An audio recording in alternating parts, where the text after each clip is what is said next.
And Shashi Srivastava and you are watching Shashi sir की class. आज हम आपको एक पोएम पढ़ाने वाले हैं जिसका नाम है समबडीज मदर। तो चलिए स्टार्ट करते हैं पोएम। स्टार्ट करने से पहले ये कुछ वर्ड मीनिंग्स हैं जो काफ़ी इंपॉर्टेंट है इसी चैप्टर का, वो आप नोट कर लीजिए या फिर इसका स्क्रीनशॉट ले लीजिए, ठीक है। तो चलिए अब स्टार्ट करते हैं पोएम। इसके राइटर है मेरी डो ब्राइन, ठीक है। अब यहाँ पर एक इसकी स्क्रीन है, मतलब एक सीन है, यहाँ पर एक ओल्ड महिला है, ठीक है। वो रोड क्रॉस करने के लिए वेट कर रही है, ठीक है। तो स्टार्ट है, the woman was old and ragged and grey. तो महिला जो है वो क्या है, वो ओल्ड है। रिच्ड मतलब होता है जिसके कपड़े फटे हो, और ग्रे का मतलब होता है भूरा। तो यहाँ ग्रे का मतलब है कि उसके चेहरे पर किसी तरह की कोई लाइट नहीं था, आकर्षण नहीं था, वो काफ़ी ओल्ड हो चुकी थी। And bent with the chill of the winters day. और दिन कैसा, विंटर का मतलब कि ठंडी का मौसम है, और ठंडी का मौसम में ऑब्वियसली ठंडी पड़ती है, तो मौसम काफ़ी ठंडा है। The street was wet with a recent snow and the woman's feet were aged and slow। तो स्ट्रीट मतलब गली, तो गली में क्या हुआ कि वो गीला है, क्यों, क्योंकि अभी हाल में ही वहाँ पर बर्फबारी हुई है। और महिला का जो पैर है वो एजेड का मतलब समझिए कि काफ़ी ओल्ड हो चुका है, और वो काफ़ी धीरे धीरे आगे बढ़ रही है। She stood at the crossing and waited long alone uncared for amid the throng. अब क्या होता है कि वो एक जगह खड़ी हो जाती है, क्योंकि उसको अब रोड क्रॉस करना, और वो किसी का वेट करती है कि कोई उसे रोड क्रॉस करने में हेल्प कर दे। लेकिन वहाँ पर जो थ्रॉन्ग थ्रॉन्ग का मतलब होता है भीड़, तो वहाँ पर बहुत सारे भीड़ है, लेकिन कोई उस पर ध्यान नहीं दे रहा। वो भीड़ अपने रास्ते आते जाते हैं, और वो महिला वेट कर रही है कि कोई उसको हेल्प कर दे रोड क्रॉस करने में। Of human beings who passed her by, nor heeded the glance of her anxious eyes। तो यहाँ देखिए, nor heeded, nor heeded मतलब ध्यान देना होता है, glance मतलब नजर, और anxious मतलब होता है उस चिंतित। तो बहुत सारे आदमी मनुष्य रोड क्रॉस करते जाते हैं, लेकिन उस महिला पर कोई ध्यान नहीं देता। वो महिला जो चिंतित है उस पर किसी की नज़र नहीं जाती है। Down the street with laughter and shout, glad in the freedom of a school let out। School let out का मतलब समझिए कि स्कूल के बच्चे। तो इसी बीच उस गली में अचानक शोर होने लगती है खुशी से, ठीक है, और कुछ हंसने की आवाज़ आती है। तो ये किसकी आवाज़ होती है, स्कूल के बच्चों की होती है, जो अभी जिनके स्कूल से छुट्टी हुई है। फ्रीडम मतलब कि स्कूल से छूटे हैं, मतलब स्कूल से उनकी छुट्टी हो गई है। Came the boys like a flock of sheep. तो ऐसा लगता है जैसे, इस फ्लॉक का मतलब झुंड होता है, तो जैसे भेड़ों का झुंड निकलता है ना, वैसे बच्चे रोड पर निकल गए हैं उस गली में, स्ट्रीट पर, ठीक है। Hailing the snow piled white and deep. तो हेलिंग का मतलब यहाँ पर देखिए लिखा हुआ कि चेयरिंग टू वेलकम। वैसे हिल का मतलब ओला गिरना भी होता है। तो वहाँ पर क्या हुआ है कि पाइल्ड मतलब होता है ढेर, तो वहाँ पर बर्फ गिरा है ना, तो बर्फ का ढेर वहाँ पर लग गया है।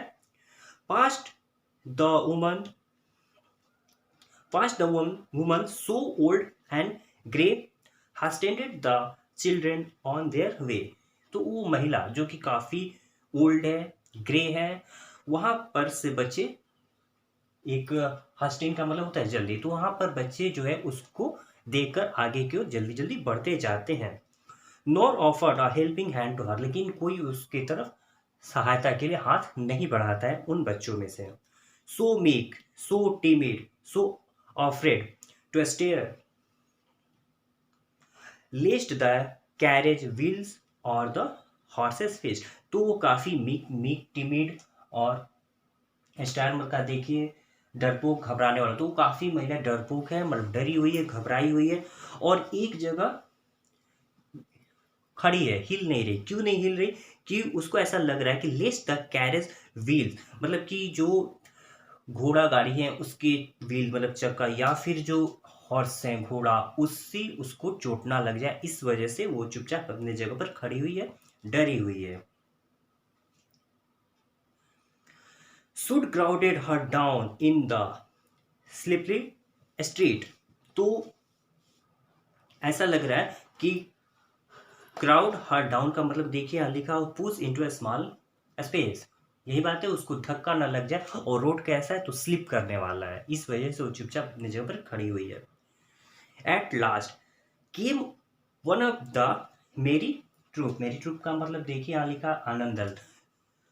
The guest lady of all the group, तो उसी ग्रुप में से एक लड़का जो काफी प्रसन्न है वो आता है। कहाँ पर? उस महिला को हेल्प करने के लिए। He pause beside her and whisper low, तो आके उसके बगल में खड़े हो जाता है और धीरे से कुछ कहता है। क्या कहता है? I will help you cross if you wish to go, मैं आपको रोड क्रॉस करने में मदद कर सकता हूँ अगर आपकी इच्छा हो तो। Her east hand on his strong young arm, तो वो अपना जो बूढ़ा हाथ है उस बच्चे जिसका हाथ कैसा यंग है अपने हाथ को दे देती है, ठीक है, रोड क्रॉस करवाने के लिए। She placed and so without hurt or harm he guided the trembling feet along. अब क्या होता है? ट्रेम्बलिंग का मतलब होता है कांपना, तो उसका पैर जो था कांप रहा था, तो बच्चा ने क्या किया कि उसको गाइड किया, मतलब कि जहां पर जाना था वहां पर उसको ले गया, बिना किसी हार्ट मतलब बिना किसी नुकसान पहुंचाए। वो लेडी जहां जाना चाहती थी उसको वहां पर पहुंचा दिया। Proud that his on were firm and strong, तो उसको गर्व हो रहा था कि उसका जो शरीर है काफी यंग है और स्ट्रांग है। इस पर लड़का काफी वो प्राउड कर रहा था। प्राउड का मतलब गर्व करना। Then back again to his friends he went, और वो लड़का वापस अपने फ्रेंड के पास लौट जाता है। हिज यंग हार्ट हैप्पी, तो उसका जो दिल था काफी खुश था। वेल कंटेंट का मतलब संतुष्ट, तो वो अंदर से काफी संतुष्ट था और खुश था जो वो काम किया था उसके लिए। सी somebody's mother voice you know, तो वो अपने बाकी फ्रेंड से कहता है कि वो किसी की माँ थी। For all she's aged and poor and slow, तो एजड थी मतलब कि काफी ओल्ड थी, पुअर मतलब गरीब थी, उसके कपड़ों से लग रहा था, और वो काफी स्लो मतलब कि रोड क्रॉस नहीं कर पा रही थी। And I hope some fellow will lend a hand to help my mother, you understand. तो फेलो का मतलब होता है व्यक्ति, तो वो कहता है कि मुझे उम्मीद है, आशा है कि एक दिन कोई कोई व्यक्ति की बात कर रहा है, वो मेरी माँ की तरफ हाथ बढ़ाएगा मदद के लिए। और यू अंडरस्टैंड मतलब वो अपने दोस्तों को कहता है कि समझे, एक समय आएगा फ्यूचर में जब मेरी माँ को जरूरत पड़ेगी हेल्प की, तो कोई व्यक्ति मेरी माँ की तरफ हाथ बढ़ाए हेल्प करने के लिए। If ever see is poor and old and grey, जब वो मेरी माँ उसी की तरह पुअर ओल्ड और ग्रे हो जाएगी, मतलब कि एजेड हो जाएगी, बूढ़ी हो जाएगी।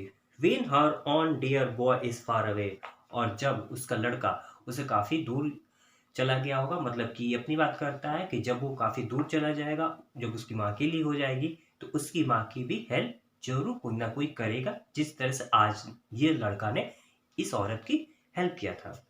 And somebody's mother bowed low her head in her home that night and prayer she said, तो किसी की माँ ने अपना सर झुकाया कहाँ पर? भगवान के सामने उसी रात, और प्रे किया। क्या प्रे किया? Was God be kind to the noble boy, वो नोबल बॉय, नोबल मतलब कि वो जो एक लड़का था, काफी अच्छा लड़का था, उसके प्रति आप हमेशा अपनी कृपा बनाए रखना। हु इज somebody's son, वो भी किसी का बेटा है। एंड प्राइड एंड जॉय, जिस पर उसकी माँ को काफी खुशी और गर्व है। और यह जो प्रार्थना किया था ये लेडी और कोई नहीं, वही लेडी थी जिसको उस लड़के ने रोड क्रॉस करवाया था। तो यहाँ पोएम पूरी तरह से समाप्त हो जाता है। मैंने अच्छे से एक्सप्लेन कर दिया विथ वर्ड मीनिंग। आशा है कि आपको ये पोएम अच्छे से समझ में आ गई होगी। अगर कोई प्रॉब्लम हो तो आप कमेंट बॉक्स में जरूर लिखिएगा, हम आपको रिप्लाई करेंगे। पोएम को शेयर करिएगा, लाइक कीजिए, कमेंट कीजिएगा। हमारी मुलाकात फिर होगी एक नए टॉपिक के साथ। तब तक के लिए बहुत बहुत धन्यवाद। Thank you.